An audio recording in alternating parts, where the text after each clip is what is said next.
Hello and welcome to Did You Say Something? It's the show that helps you create your dream wedding and helps you have a healthy married lifestyle. If this is your first time here, I'm Tamesha Kinloch-Carter. I'm a confidence pusher, certified planner, founder and editor-in-chief of the Planner Wedding Magazine. And I'm so excited because this is year 3 of our podcast. 2024 is going to be an amazing year. I say that every year, but that's what I truly believe. This is year 3, like I said, and this is the first episode of 2024. So I'm so happy that you're here so we can talk about wedding timeline and checklist. Today, we're diving into one of the most crucial aspects of planning your dream wedding. And congratulations, by the way. The wedding timeline and checklist is usually done by your wedding planner, but if you are planning this wedding on your own, fear not, I'm here to help you.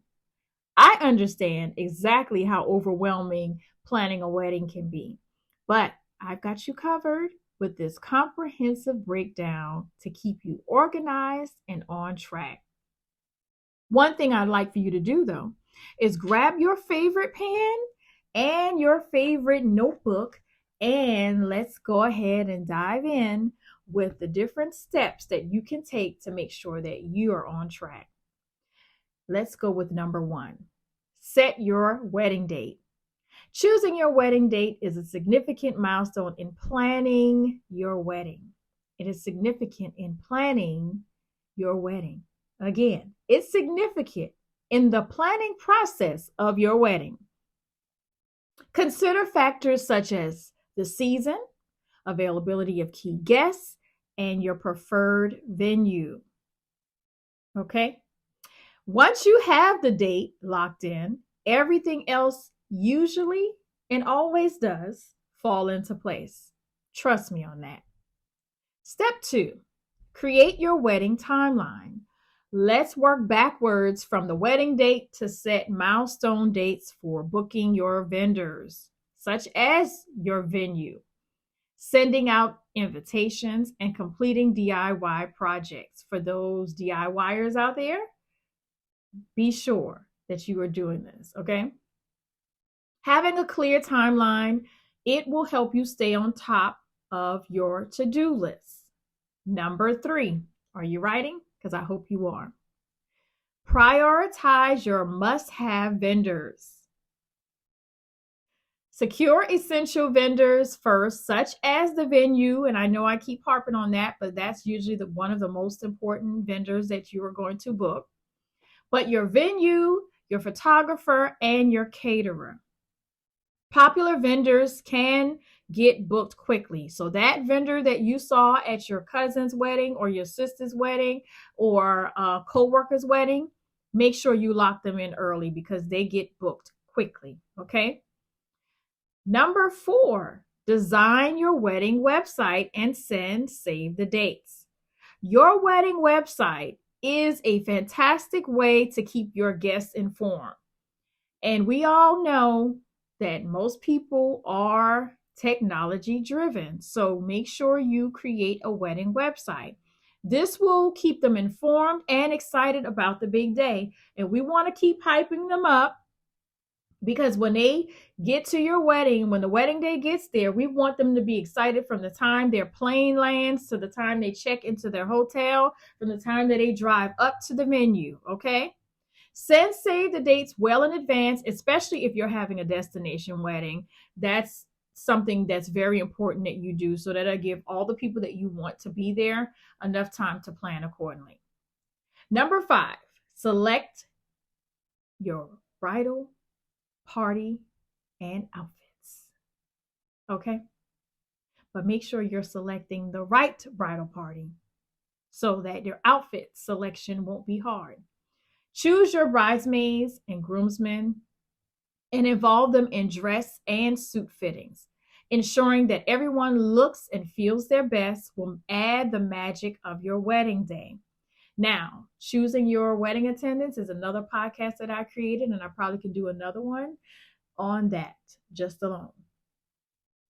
Number 6, Plan your ceremony and reception. Work with your officiant to create a ceremony that reflects your love story, not your cousin's love story, not your mom's love story, not your sister's love story or your brother, but your love story, okay? Decide on reception details, including the seating arrangements, decor and menu options. And again, this is something that you will do with your wedding planner if you choose to hire one, which I strongly suggest that you do. Okay. Number 7, order invitations and other stationery. Design and order your wedding invitations, RSVP cards, and thank you notes. Personalize them to match your wedding theme and style.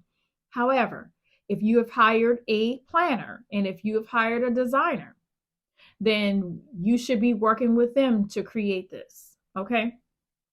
That's another podcast that I can record.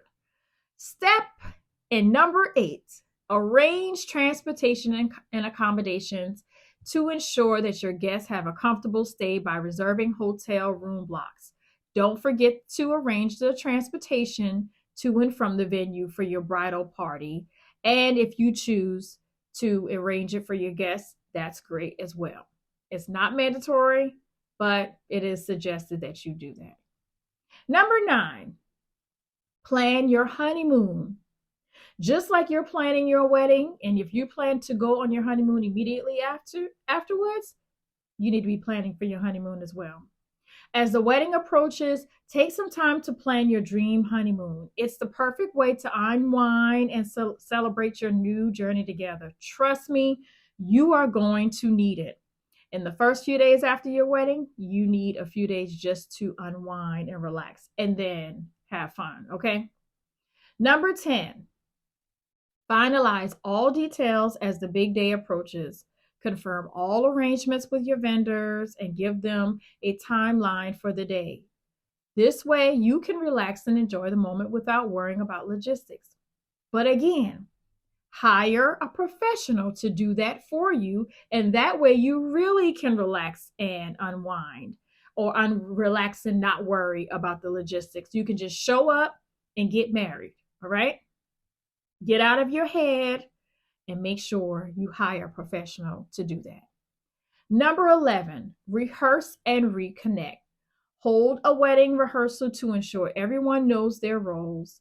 Take the opportunity to spend quality time with friends and family who have gathered to celebrate your love.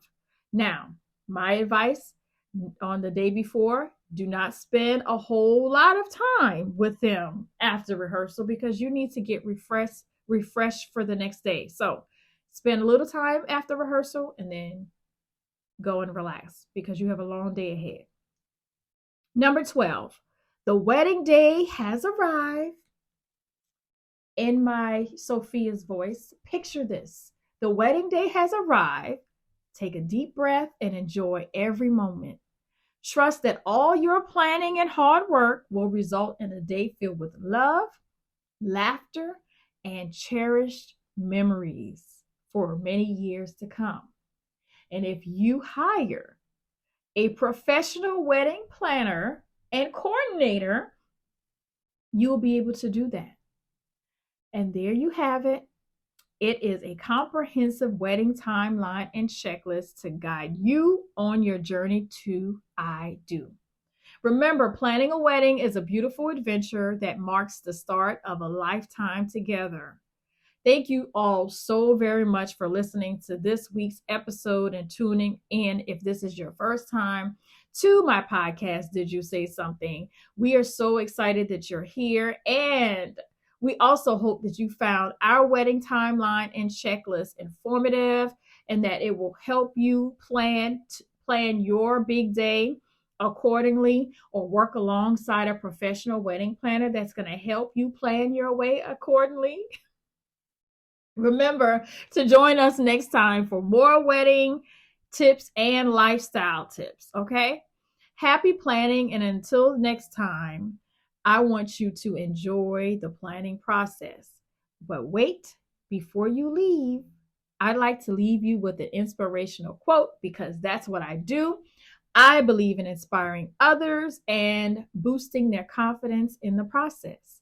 So today's quote says, love is not about finding the perfect person, it's about seeing an imperfect person perfectly.